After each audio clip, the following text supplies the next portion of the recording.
Oke teman-teman, selamat datang di segmen kedua bareng Ustadz. Oke, kita lanjut aja pembahasannya untuk persoalan pertanyaan selanjutnya, yaitu Ustadz, bagaimana cara mengoptimalkan kita di malam Lailatul Qadar? Kita harus paham dulu referensinya mungkin ya. Kita harus paham dulu referensinya. Yang pertama adalah dari hadis riwayat Ahmad. Sekiranya orang-orang tahu begitu banyak keistimewaan, keutamaan Ramadan ini, niscaya mereka tidak akan kehilangan bulan Ramadan ini. Bahkan intinya mereka ingin sepanjang tahun itu adalah bulan Ramadan. Satu itu. Yang kedua, kita harus berpikir bahwa tidak, pastinya gini, belum tentu atau tidak ada jaminan kalau tahun depan kita masih bisa melaksanakan bulan Ramadan. Jadi kesempatannya hanya ini gitu. Kesempatannya hanya ini gitu. Kita pun sudah melihat ya bahwa tahun kemarin mungkin tetangga saya masih ada di pinggir saya berjamaah. Tahun sekarang beliau sudah tidak ada. Tahun kemarin kakek saya atau nenek saya masih berbarengan tarawih gitu kan. Sekarang sudah tidak ada. Bisa jadi tahun depan kita yang tidak ada. Jadi ini salah satu hal yang bisa mengoptimalkan kita dalam memanfaatkan momen ini. Gitu.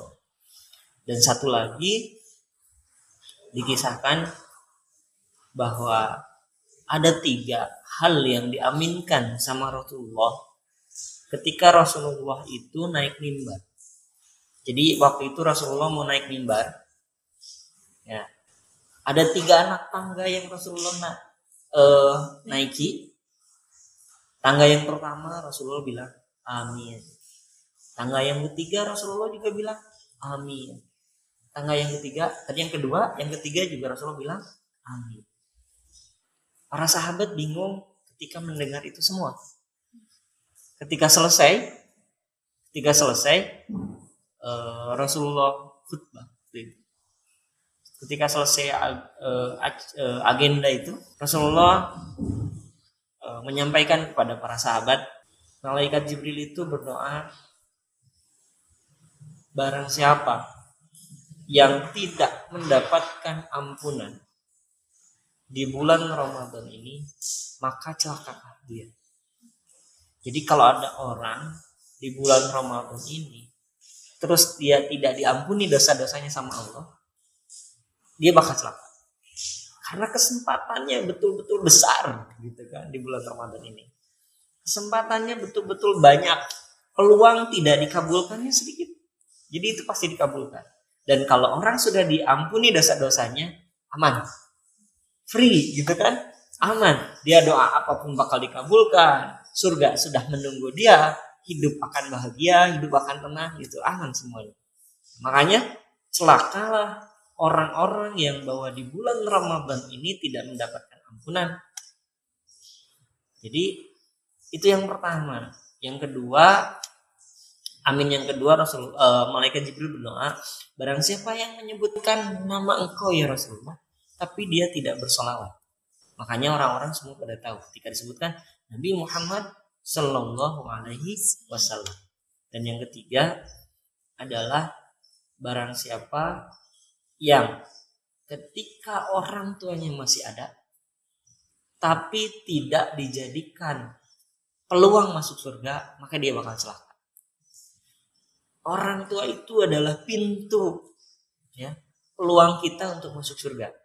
Nah, jadi kalau orang tuanya masih ada, baik masih ada dua-duanya atau ada salah satunya, tapi tidak dijadikan peluang kita untuk masuk surga kita, tidak menjadikan sebuah media atau perantara atau pintu buat kita, dia bakal celaka. Karena ini peluang besar gitu kan, peluang besar. Nah, makanya tadi biar optimal memanfaatkan momen ini, kita harus tahu, oh iya, ini Ramadan terakhir. Ya. Oh iya, ini peluang besar, gitu kan. Oh iya, istimewanya Ramadan ini, Lailatul Qadar ini, 10 malam terakhir ini, dilipat gandakannya pahala, dikabulkannya doa, dijauhkannya setan gitu kan, setan-setan yang goda itu peluangnya itu lebih besar menjauhkan diri dari itu semua gitu kan.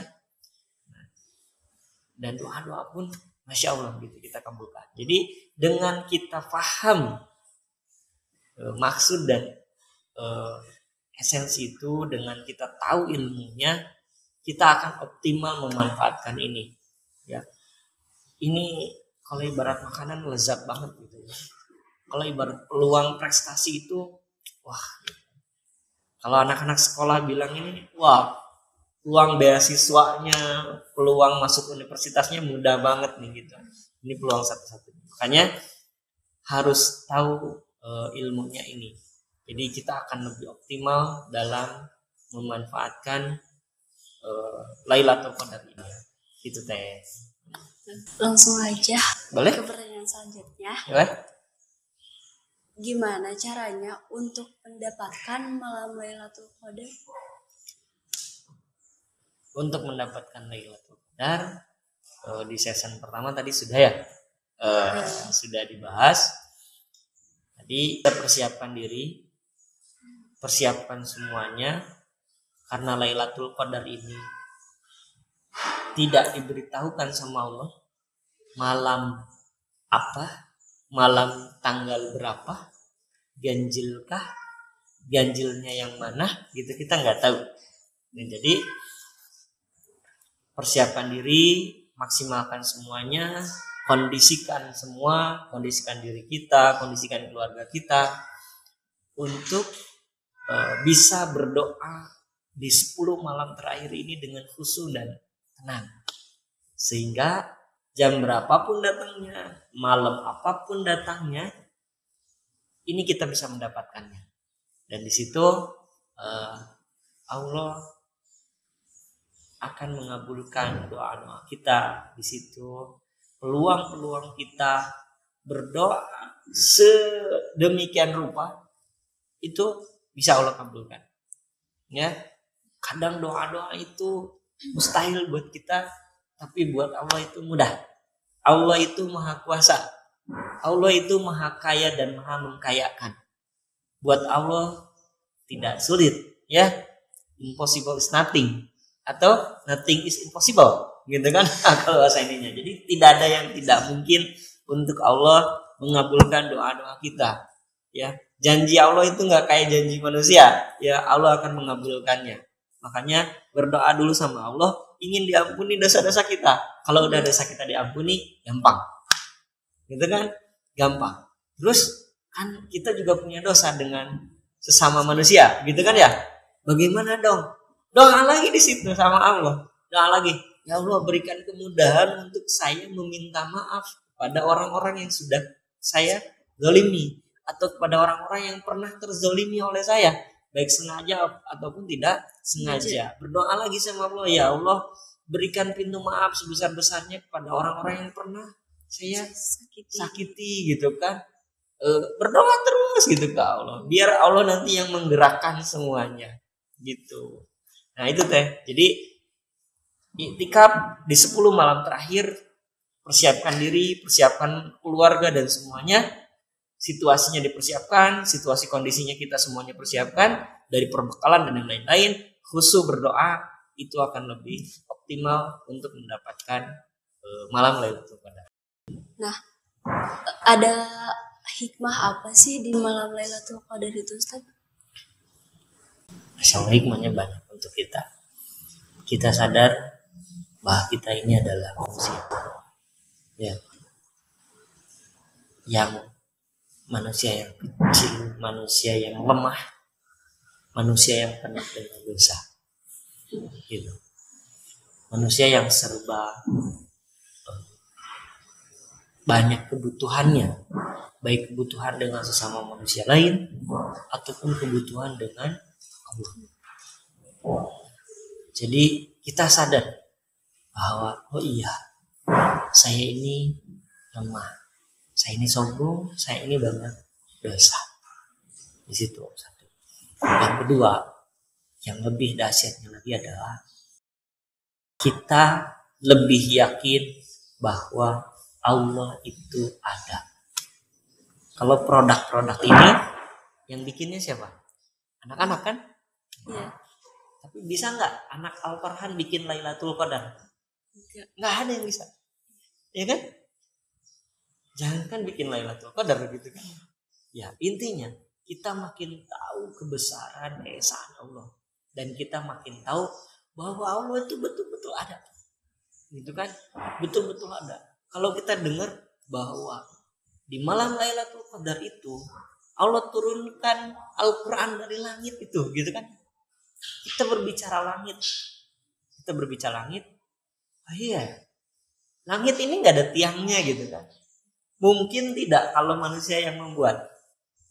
Tidak mungkin. Jadi kita makin paham bahwa Allah itu ada gitu. Jadi ketika kita nanti mau bermaksiat, oh iya ya, ada Allah. Ya kan?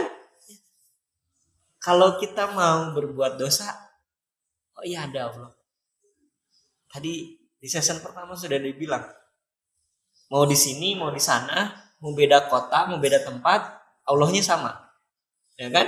Ya. Nah, jadi satu, kita sadar bahwa kita itu sebagai manusia yang banyak kekurangan.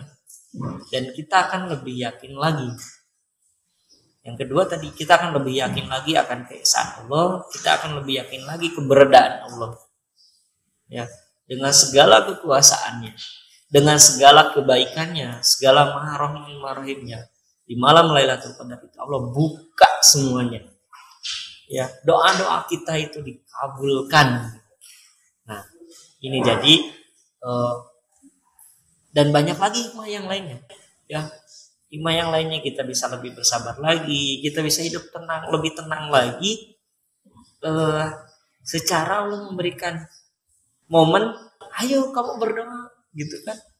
Dengan segala urusan-urusan duniawinya, dengan segala urusan-urusan yang lainnya, gitu. Kita lebih tenang lagi. Jadi, masya Allah, hikmahnya banyak. Cuman hikmah yang tadi,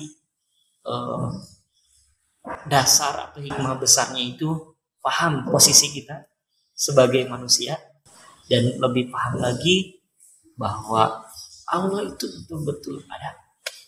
Allah itu betul-betul maha kuasa dan Allah itu betul-betul maha segalanya.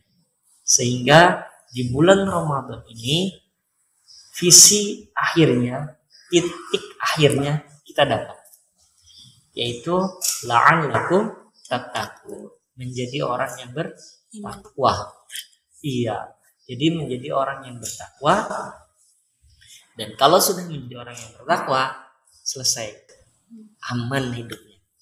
Ya, aman hidupnya. Kalau orang sudah takwa, ya, ini menjadi orang yang paling baik. Baik murid maupun guru tidak membedakan. Yang paling baik itu adalah yang paling bertakwa. Kalau gurunya nakal mah nakal aja. Kalau gurunya barbar mah barbar aja. Iya kan? Kalau anaknya soleh solehah, ya baik. Ya gitu ya. Jadi yang paling baik itu adalah orang yang bertakwa. Jadi tadi rentetannya tadi, ya. Jadi kita paham dulu sebagai posisi kita hikmahnya, terus kita makin paham bahwa oh iya Allah loh gitu kan. Oh tuh ada loh gitu kan. Nah gitu. Dengan menurunkan semua malaikatnya. Ada yang bisa bikin malaikat? Manusia? Nggak ada. Gitu kan. Ya, ada yang bisa mengabulkan semua keinginannya? Nggak ada. Ya, nggak ada. Pejabat sehebat apapun tidak bisa mengabulkan semua orang yang ada di sekelilingnya. Gitu kan. Tidak bisa. Ini Allah insya Allah bisa. Nah itu hikmahnya teh. Ya untuk Lailatul Qadar. Oke teman-teman, kita cukupkan obrolan kita sampai di sini. Terima kasih Ustadz atas waktunya dan ilmunya yang telah Ustadz sampaikan. Sama-sama. Semoga bermanfaat bagi kita semua. Saya pribadi mohon maaf sebesar-besarnya bila ada kesalahan dan kekurangan. Wabillahi taufiq wal hidayah. Wassalamualaikum warahmatullahi wabarakatuh.